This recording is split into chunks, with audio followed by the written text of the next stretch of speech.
안녕하십니까. 현대사 포럼에 오신 것을 환영합니다. 이 시간에는 을미사변에 대해서 말씀드리겠습니다. 그 을미사변에 말씀드리기 전에 홍범도 장군에 대해서 먼저 설명을 해야 되겠어요. 요즘에 홍범도 장군에 대해서 굉장히 말이 많더라고요. 그런데 홍범도 장군에 대해서 참 전문적으로 연구한 사람, 방송이나 유튜브 보니까 전문적으로 연구한 사람이 없는 것 같아요. 이제 홍범도 장군에 대해서도 많이 연구를 해야 되는데, 그 1919년에 3.1운동이 일어났잖아요. 그래서 이제 3.1운동에 일어나서 1919년 4월 11일 날 이제 상에다가 임시정부를 설립을 했죠. 그래 놓고는 이제 대통령에 이승만을 추대를 했어요. 그래서 이제 이승만 대통령이 상해에 빨리 오기를 원했는데 지금같이 비행기도 발달하지 못하고 배도 발달하지 못해서 이렇게 준비를 하다가 이렇게 1919년 12월 말경에 이제 이승만 대통령이 상해에 도착을 했어요. 그래서 대한민국 역사 이래 처음으로 국무회의를 소집을 했어요. 국무회의를. 이때 이제 이런 얘기 저런 얘기도 있었는데, 그 중에 제일 중요한 것이 지금 만주에 있는 독립군들을 어떨 건가. 그게 제일로 이제 큰 안건으로 이제 이야기를 했죠. 그래서 이제 그때 국무총리는 이동휘 장군이에요. 이 사람이 지금 만주에 있는 독립군이 적어도 한 5천 명 가까이 있고, 그리고 지금 홍범도 장군이 일본을 공격을 해서 중대급 정도 이렇게 공격을 하고, 그래서 이렇게 일본군하고 싸울 그런 형편이라고. 그래서 이렇게 조선이 독립을 하면은 군대를 양성을 해서 어쨌든 일본하고 싸워서 이겨야 된다. 그런데 일본이 원체 강국이라 전면전에서 못 이기면은 중국하고 합작을 해서라도 하고 중국하고 합쳐서 이기면서 조선으로 쳐들어가야 된다. 이렇게 이동희가 군인을 양성해야 된다. 이렇게 설명을 했어요. 그랬더니 이승만하고 안창호가 일본은 원체 강국이고 우리는 무기도 없고 병력도 없고 지금 돈도 없는데 어떻게 싸워서 이기느냐, 그걸 반대로 하는 거예요. 그러니까 이거 가지고 이제 이동희하고 이승만하고 안창호하고 이제 다퉈가지고 이동희가 나는 당신네 같은 사람들하고 같이 못 있겠다. 그래서 이동희가 상해를 떠났어요. 떠나가지고 어디로 가냐면은 블라디보스토크 그 밑에 이만이라는 데가 있어요. 이만으로 이제 갔죠. 그런데 이 소식을 이렇게 독립군들이 다 들은 거예요. 그러는데 1919년 12월 달에 시작을 해서 1920년 1월 달에 국무회의가 끝났어요. 국무회의 끝난 다음에 이동희가 소련 이만으로 이제 갔죠. 그래서 이 소식을 그 독립군들이 들은 거죠. 그런데 1920년 6월부터 청산리 전투가 벌어졌는데, 청산리 전투는 홍범도가 아버지가 일찍 세상 떠나 어머니도 떠나서 고아가 된 거예요. 그래서 절에 가서 일이나 하고 이렇게 밥을 먹고 살아야 되겠다. 그래서 홍범도가 8살 때 절에 들어간 거예요. 그래서 이제 청소하고 일해주고 거기서 이제 밥 먹고 그러는데, 스님이 보니까 등치가 좋고 아주 똑똑하고 그러거든요. 그러니까 그 스님이 너는 여기서 절밥을 먹을 사람이 아니다. 내가 너 이렇게 전사를 알려줄 테니까 이제 잘 배운 다음에 때가 되면 여기를 떠나라. 그래가지고는 그 스님이 홍범도를 절에다 앉혀놓고 교육을 시키는데 전수를 알려주는데, 일본 사람들은 군인이 많고 무기가 좋아서 전면전을 해서는 이길 수가 없다. 그러니까는 유격전을 해야 이길 수 있다. 그래갖고 유격전에 대해서 전문적으로 알려주는 거예요. 스님이 홍범도한테. 그래서 이제 홍범도가 그 스님한테 유격전이 뭔가, 그리고 이제 손자병법이 뭔가, 그런 것을 이제 잘 배운 거예요. 그래갖고 18살 정도 됐을 때 홍범도가 그 절에서 나왔어요. 그런데 이제 홍범도가 그 함흥 사람이잖아요. 그런데 함흥 사람들은 이렇게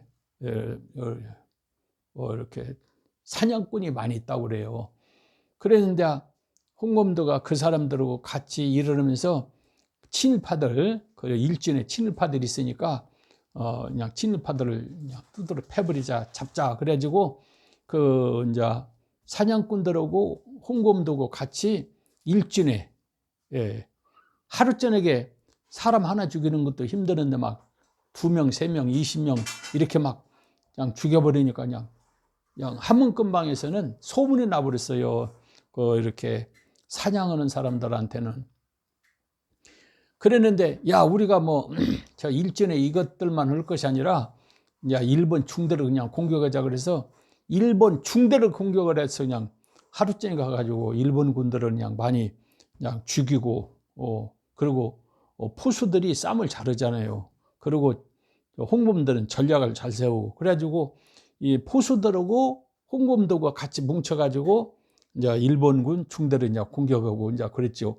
그러니까 일본군들이 가만히 있었어요. 갖고 군인을 동원해가지고 홍범도를 추격해서 홍범도를 잡아서 죽이려고 모였던 것이 1920년 6월부터 이제 그 봉오동 전투, 청산리 전투, 그렇죠, 어량촌 전투가 벌어진 거죠. 백두산 밑에서.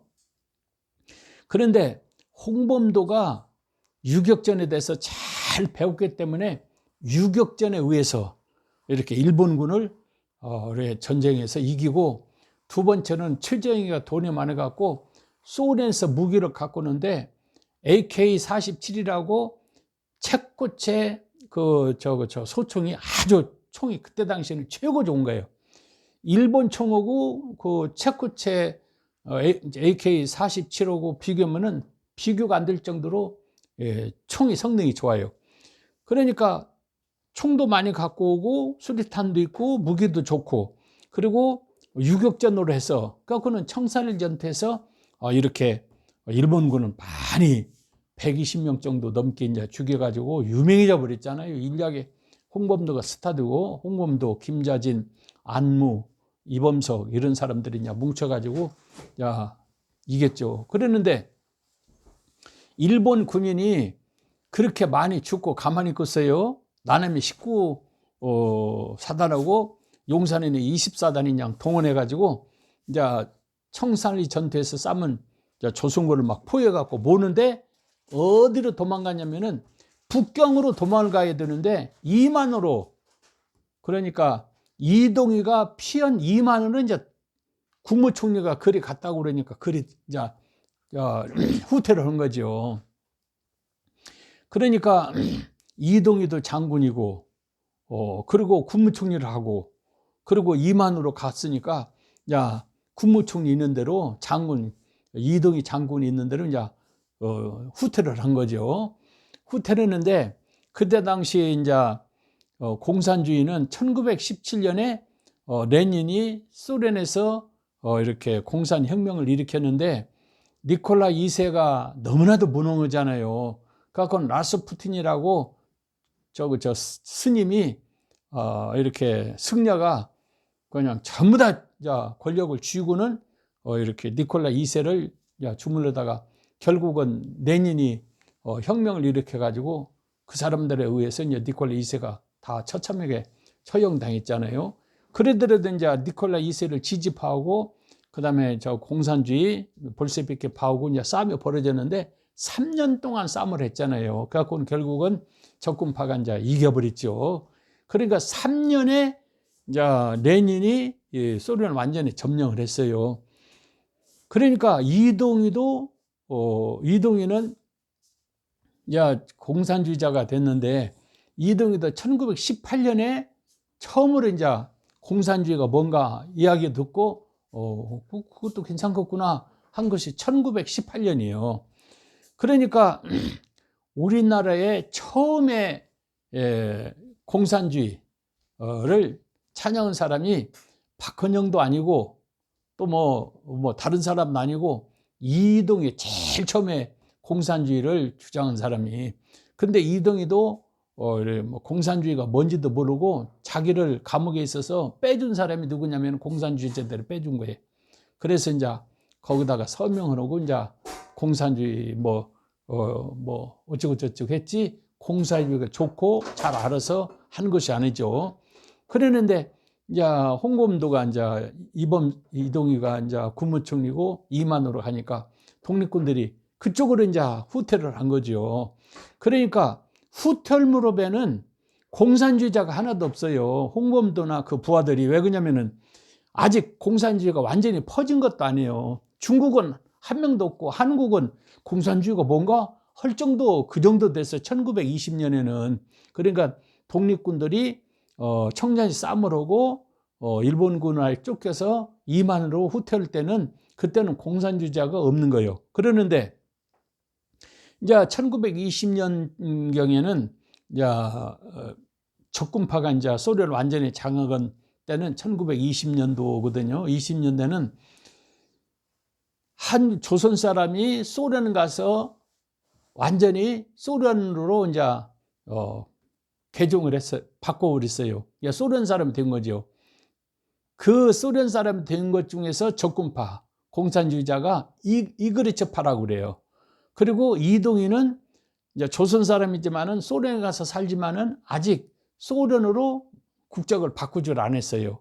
그걸 상해파라고 그래요. 고려파라고 그러고 상해파라고 그러고. 그러는데 이그리츠파하고 이동희파하고 계속 싸움을 해요. 그래가지고 나중에는 막 죽자살 싸움을 하고 소련 모스크바에서 돈 내려오는데 이동희가 돈 먹었다고 그 돈 내놓으라고 해가지고 그까부터 싸움을 하고 엄청나게 이제 둘이 싸움을 하는데, 이제 독립군들이 이제 이그리츠파로 간 것이 아니라 이만에 이동이 있는 그 부대로 간 거예요. 그래서 이제 이만에서 자유시로 이제 옮겼죠. 이때 김자준하고 이범석 그런 사람들은 이만에서 만주로 왔어요. 그냥 도망가 버렸어요.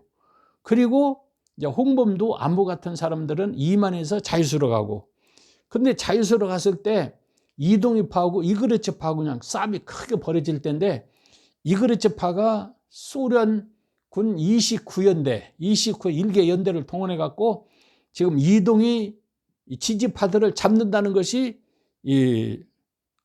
포효해가지고 독립군까지 같이 잡아버린 거예요.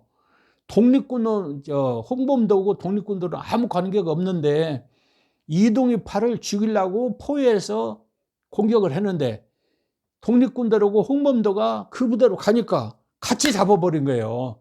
그때 이그리츠파들이 독립군은 3,500명을 죽인 거예요. 근데 신원식은 이야기를 하는데 홍범도가 3,500명, 홍범도가 이렇게 독립군을 죽이는데 같이 협력했다, 죽였다, 이렇게 이야기하더라고. 아니, 신원식 국방장 후보는 어떻게 홍범도가 독립군을 죽여요? 그 말도 안 되는 소리를 하고 있더라고. 저런 사람이 어떻게 국방장관을 하고 육해공군 60만을 지휘할 수 있을까? 이런 생각을 하고 걱정이 되더라고요. 역사를 제대로 알고 이야기를 해야지 모르고 이야기하면 안 되죠. 그래가지고 이제 김자전하고 이범석은 이제 만주로 이제 다시 도망오고, 그리고 안무나 홍범도는 거기서 이제 포로로 잡혀버렸어요. 그 3,500명 죽는 데서 죽지는 않고 포로를 잡혀버렸어요. 그 포로를 잡히니까 거기서 이제 뭐 죽었으면 모르는데 안 죽으려면은 이그리츠파가 하라는 대로 해야 되잖아요. 그래서 이제 이그리스파가 하라는 대로 한 것이 공산주의 서명하라, 뭐 스탈린을 만나라. 그 스탈린 만나는데 권총을 주니까 그냥 권총 선물도 받고 그런 거지요. 그래서 홍범도가 자진해서 공산주의에 가입하고 찬양하고 스탈린을 만나고 권총을 받고 그런 것이 아니라 그 말입니다. 그래서 이 홍범도 사건은 지금 그 우익들은 어떤 유튜브에서도 홍범도가 뭐 이렇게 독립군을 많이 죽였다고 그러는데, 이그르츠파가 공산주의가 3,500명을 죽여서 그때 독립군들이 싹 죽어서 독립군들이 제기를 못 온 거예요. 그래서 1945년 해방됐을 때 우리가 득을같이 막 이렇게 병력을 데렸고 막 평양으로 그냥 서울로 진격에 들어가야 되는데 그걸 못 했잖아요.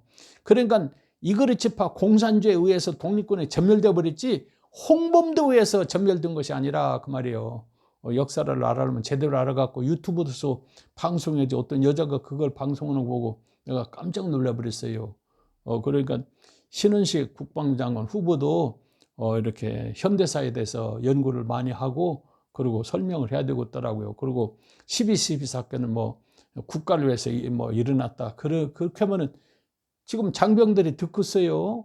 저 국방장관 이야기를. 그러니까 전문적으로 잘 연구를 해가지고 이렇게 설명을 하고 그래야 되겠더라고요.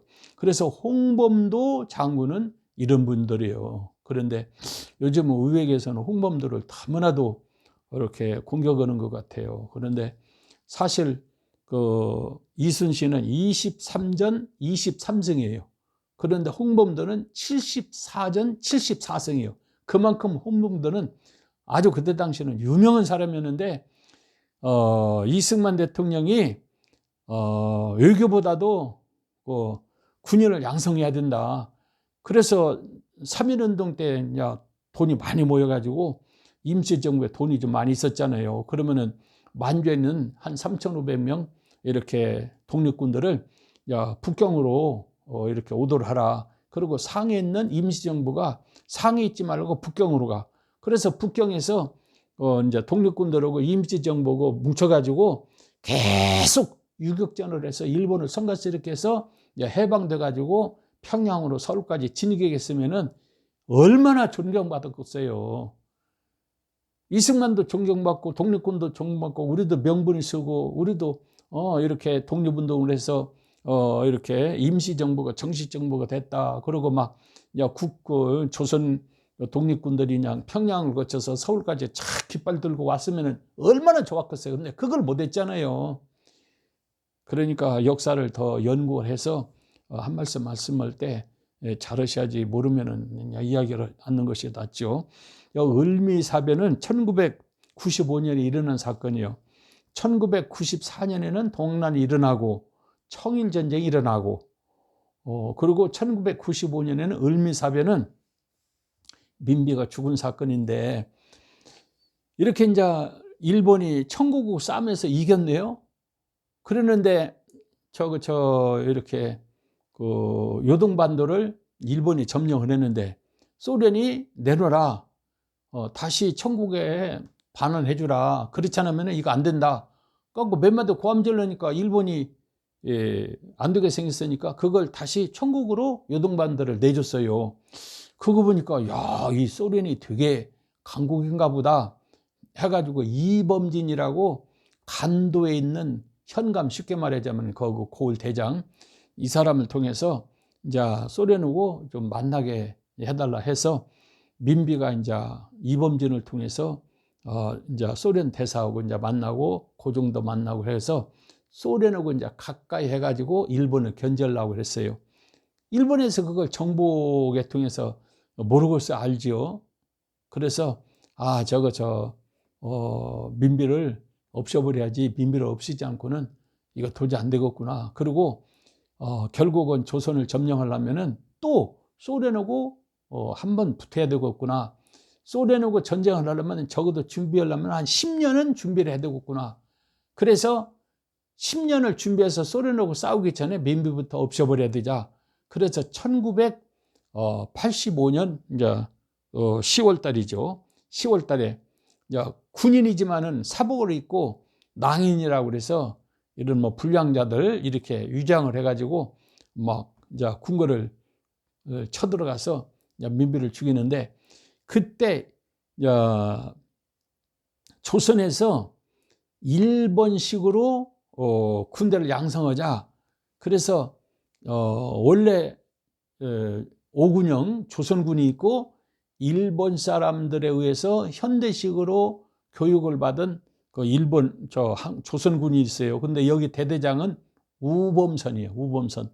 이 대대장. 그런데 이제 민비가 이걸 해산시키고 없애버린다. 그러니까 이제 그 우범선 이하 그 부하들이 대대 있는 그 사람들이, 아니 언제는 뭐 양성시키고 언제는 다 이렇게 해산시키고 이럴 수가 있는가. 그런데 이 사람들을 봉급을 누가 줬냐면은 조선에서 준 것이 아니라 일본 사람들이 봉급을 줘서 기른 거예요. 그러니까는 일본 사람 말은 잘 듣는데 조선 사람 말은 잘 안 들어요. 그러니까 위험하니까 이걸 해산시키려고 해산 명령을 내렸어요. 그러니까 우범선 이하 그 부하들이 이거 안 되겠다. 그래갖고는 이제 일본 사람 낭인들이 궁궐을 쳐들어갈 때 딱 막아야 되는데 이 막지를 하는 거예요. 그래가지고 이제 민비가 이제 죽었잖아요. 죽었을 때 이제 우범선이가 앞장섰다고 그래서 이제 우범선을 죽이려고 그러니까 일본으로 도망갔잖아요. 우범선이가 도망가가지고 이제 사는데, 이제 조선에서 이렇게 세상 이럴 수가 있는 게 갖고는, 우범선이가 무슨 이렇게 행사가 있었어요. 망치를 갖고 가서 그냥 뒤통수를 쳐갖고 한 방 때려가지고 우범선이가 죽었잖아요. 근데 우범선이가 아들이 둘이가 있어요. 그런데 하나는 죽여서 없애버리고 하나는 살았어요. 근데 절에 있는데 스님이 이게 이제 우범선이가 그런 사람인 줄 알고 이제 잘 키워가지고 동경제대를 보냈어요. 그래갖고는 농과대학에 보내가지고 농과대학에서 이제 계속 공부를 해서 박사학위를 받았는데, 이게 노벨상감이라고 그래요. 그 아들이. 그런데 이제 아들이 자기 아버지가 민비를 죽이는데 앞장섰다. 그리고 그 부하들에 의해서 우리 아버지가 망치로 맞아서 죽었다.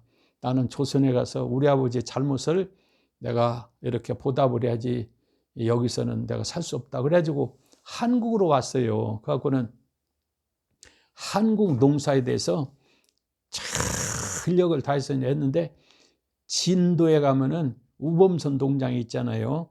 거기서 이제 배추고 상추고 이런 것처럼 다는데, 우리가 잘 아는 씨 없는 수박을 만드는데, 그 우범선 그 아들이 농과대학 나와가지고 박사학위 받은 사람이, 그 박사가 우장춘 박사라고 그랬잖아요. 그분이 이제 씨 없는 수박하고 다른 채소를 잘 연구를 해가지고 한국 그 농촌 발전에 큰 기여를 하고, 자기 아버지의 잘못을 속죄하려고 한국에서 일생을 마친 사람이 있잖아요. 그 사람이 한국에 오지 않고 일본에 있었으면은 일본에서 농업개발로 이렇게 노벨상까지 받을 수 있는 그런 실력가라고 그래요.